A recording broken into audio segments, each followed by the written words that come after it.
It's a universal subject. Everyone has an experience or a dream or a wish of love. And I like that Celine, being such an incredible writer-director, has brought back this magic and nuance to romantic comedy. Who our partner is, it determines our whole life and how we live.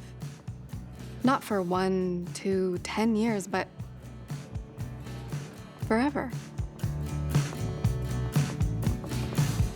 Materialists is a story that came from my interest in talking about modern dating and modern love. It's about a matchmaker named Lucy who is learning throughout the course of the film what love and dating means to her. Lucy is a very good matchmaker, and she wants people to find love, but she's pretty shut off to it herself. First part of the film, she meets Harry, who's a very eligible bachelor in New York. They begin a relationship, and she runs into her ex, John, and it becomes kind of a little bit of a back and forth between these two different roads that she could take. One is rich and one is poor. And I don't think that Harry really sees him as much of a threat, simply because we're living in a very materialist world. It's a romance movie, but it reflects real life, which is complex and messy and not always easy to understand. In matchmaking, you are dealing with love and finding a partner and a partner for life. But there is actually no language that you can really use to describe who this person might be. So even though we're talking about human beings and feeling and life and love, when you try to turn it into something that can exist in a marketplace, there is a very thorough objectification of human beings. If the girl asks for a 6-foot-tall drink of water in his 40s with a salary over 500 grand and a good hairline, you deliver. This is based on Celine's own experience as a matchmaker, and a lot of the things in the script, she experienced them firsthand. It doesn't surprise me at all that she was a matchmaker, and I bet you she was really, really good at her job because she knows how to read people. She is one of the smartest persons I've ever worked with. And the safety of knowing that even if you don't understand what you're trying to communicate, she'll understand it for you. And I would imagine that would be really, really helpful in terms of finding love for people. When I was a matchmaker, I would talk to so many people about what they're looking for in their partner. And the way that they would talk to me would be in numbers. It'd be about weight, height, income, age, things that you can really quantify. But that there was a really funny contradiction to that because I knew that that's just not how love works. And it is something that I think we're all contending with as we pursue the one great mystery of life, which is love. What are you doing at the singles table? My mother wants me to marry. I can help you with that. I saw you recruiting earlier. A wedding like this must be a gold mine. There's a lot of opportunity here for our company. Celine, I just think she's an incredible director. She's a real filmmaker. She's a true artist, and it's been such a gift to work with her. Her writing is incredibly deep and complex. She comes from a theater world, so big on rehearsal, big in discussion. Being from the theater world, I think she respects the actor's process and isn't just wrapped up in the technical elements of what's going on with the camera. She cares more about character and performance. My apartment is not suitable for you. It was suitable before. Yeah, well, not in our 20s anymore. I know what your apartment is like. Trust me, it's worse than you remember. Casting for me is always a thing that is driven by inspiration and a feeling that isn't unlike falling in love. I have to fall in love with that person as that character. We had a camera test day where we're just trying out different combination of chemistry between these three actors. And the chemistry was palpable, just like love. There's no rhyme or reason or math to it. It's something that very organically and naturally will just emerge. The coda was perfect for Lucy. Even though I don't write roles for specific actors, it felt as though I had written the role for her. There's something just utterly disarming about her as a presence, as an actor. One of those few people that their essence translates onto the camera very directly. I'm in a play. Yeah? Yeah. I'm just doing jobs like this to try and save some cash before rehearsal starts. When it comes to Chris as John, there's something very heartbreaking that he's able to bring in the film. And I could feel it in his humbleness, in his passion and dedication. Chris, he's so perfectly John because he's constantly trying to figure out who the character is, and it feels like John is constantly trying to also figure out who he is in relation to Lucy. You definitely shouldn't marry a guy that has $2,000 in his bank account in a city he can't afford, who's only still there to keep trying to be a theater actor because someone told him he was good at it once.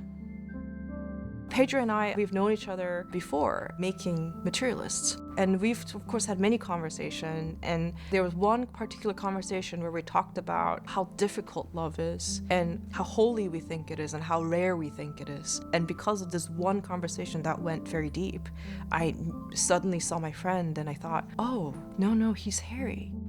I'm looking for someone I respect and trust. Someone who knows more than me. I don't want to date you for your material assets, though I think you're underselling them by a significant margin.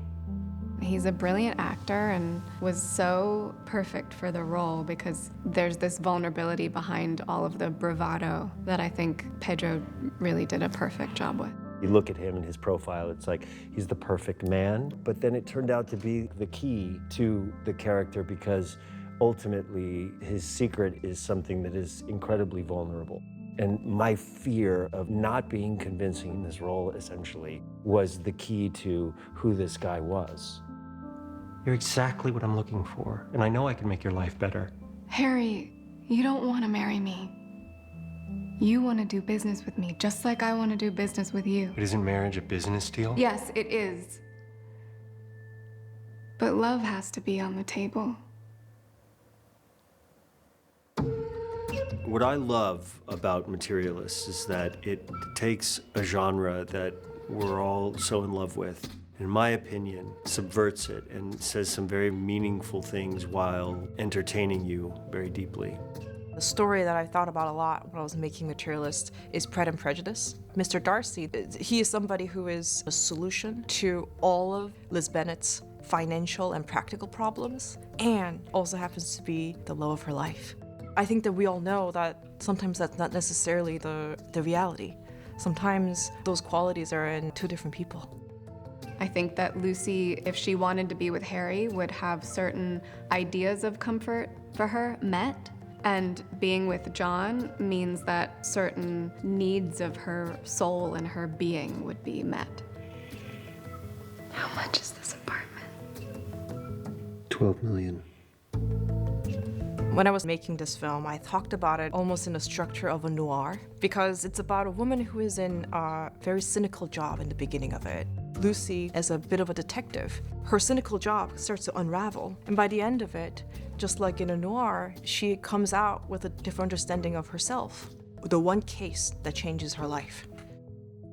Celine and I, we would have kind of sessions going through the script and talk about movies and characters and moments in different films that were inspiring to her and to me. Broadcast news was a big one.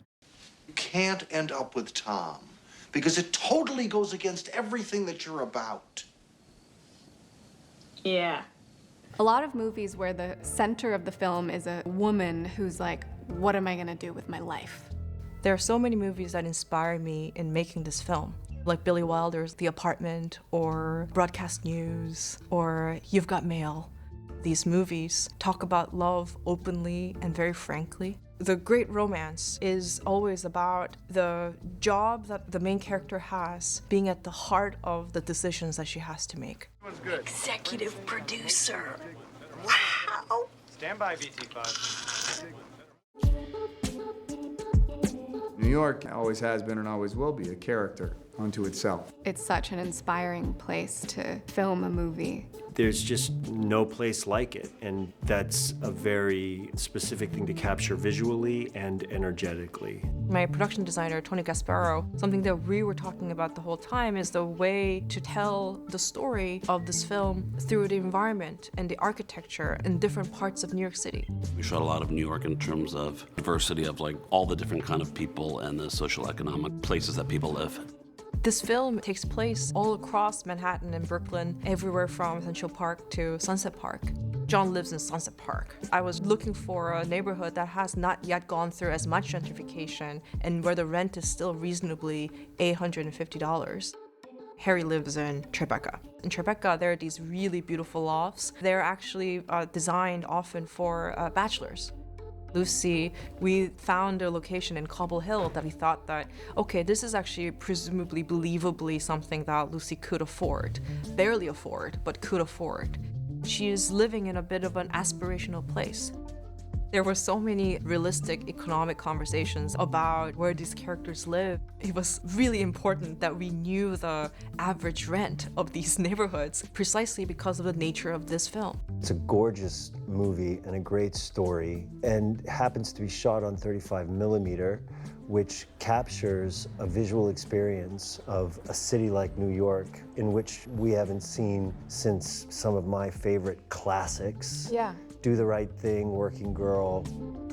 Celine likes to portray New York through the eyes of the main character. This movie looks a lot different, feels a lot different than Past Lives because it's through the eyes of Lucy. Lucy is a cipher. She is somebody who has to seamlessly move through these spaces in New York City. I didn't want to be nostalgic about New York. I think New York is beautiful as is. Part of loving something is to love the way it changes as well. So it was really important to me that New York also feels modern. I've been a New Yorker for 14 years. I've been to the really beautiful restaurants. I've also had an argument in the middle of Midtown because something didn't go well that day and now it's gonna cost us $50. Kind of a binary way that this city exists for those who have and those who have not. That is the choice that Lucy is trying to make. What kind of a New York City is she going to allow herself to be okay with? This is Lucy's matchmaking office. The office is so much more about the amazing dream and the fantasy of a matchmaking office than the actual offices I ever worked in.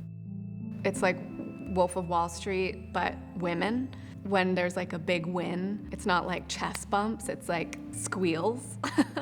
How many marriages are you responsible for now, Lucy? 9.